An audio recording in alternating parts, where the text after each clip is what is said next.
an Inspector Price mystery. The sleeper train waited beneath a pale winter sky, its dark carriages breathing slow clouds of steam, like a resting animal. Inspector Harold Price arrived without ceremony. He carried a single leather case and wore a plain charcoal overcoat, his bowler pulled low against the chill. To the casual observer, he was merely another English civil servant crossing post-war Europe.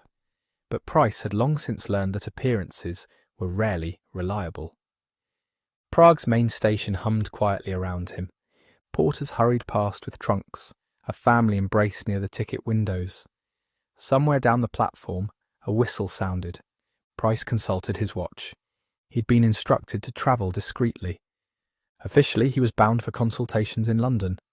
Unofficially, Scotland Yard had grown uneasy about a Czech engineer scheduled to arrive with sensitive industrial schematics, documents tied to unexplained factory failures across Eastern Europe. Rumours of espionage drifted through diplomatic channels. Price preferred facts. He stepped aboard. The corridor smelled faintly of coal and polish.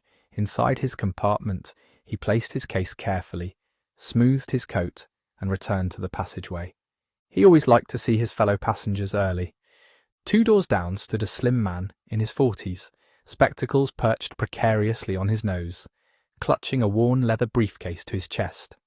Beside him hovered a young woman, dark-haired and anxious, her gloved hands twisting together.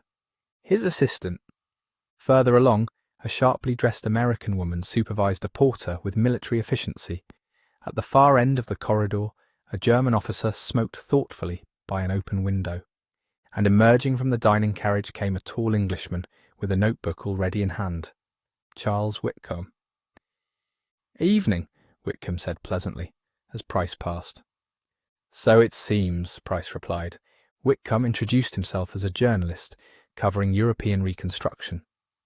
Price noted the ease of the smile and moved on. He observed everything. Who avoided eye contact, who lingered too long in doorways, who carried more luggage than necessary. Only Kovars appeared genuinely afraid. At precisely 8 o'clock, the train began to move. Prague slipped quietly into darkness. Dinner was served shortly after departure. The dining carriage glowed warmly, brass fixtures reflecting soft lamplight. Conversation drifted easily at first.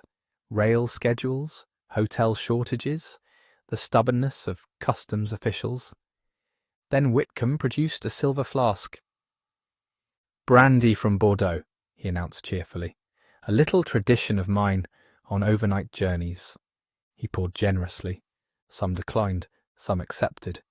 "Just a taste, Doctor," Whitcomb said. "To Europe's future." After a moment, Kovars raised his glass. Price watched carefully. They spoke of harmless things. Whitcomb steered conversation toward industrial recovery, supply chains, factory logistics. Kovars answered cautiously. He drank only half his brandy. Later he excused himself early, murmuring something about fatigue. Within hours he would be dead. Inspector Price woke to shouting. The conductor stood pale in the corridor. Price followed him quickly. Kovars lay collapsed across his bunk, sweat glistening on his forehead, his breathing shallow and erratic. The train physician worked urgently, but the engineer's pulse faltered, then stopped. There were no signs of struggle, no overturned luggage, only a faint, bitter scent on his lips, and a glass recently rinsed in his wash basin. Price ordered the compartment sealed. Espionage was immediately suggested. Foreign intelligence, political rivalry. Price said nothing. He searched quietly. Inside Kovars' shaving kit, hidden beneath the lining, he found folded currency, British pounds, Swiss francs, French notes. Not a tourist's money, emergency money, defection money. Kovars had not been fleeing his country. He had been preparing to expose something. As the train thundered westward, Price conducted discreet interviews. Kovars' assistant revealed weeks of paranoia. The American trade representative confirmed he'd been investigating industrial manipulation.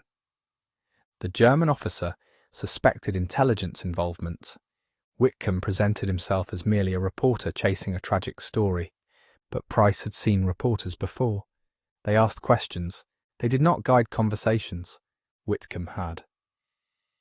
Inside Kovar's notebook, Price discovered columns of numbers that were not calculations at all. They were codes, shipment dates, factory identifiers, material substitutions, deliberate industrial sabotage. Czech facilities weakened from within, while Western firms quietly gained contracts. This was not political espionage, it was economic warfare. And someone on this train had known Kovar's intended to reveal it. The poison was slow-acting, tasteless in alcohol, designed to delay symptoms until long after suspicion had faded. Only one moment fit the timeline: the shared brandy. Price reconstructed the evening carefully. Whitcomb had poured every glass himself.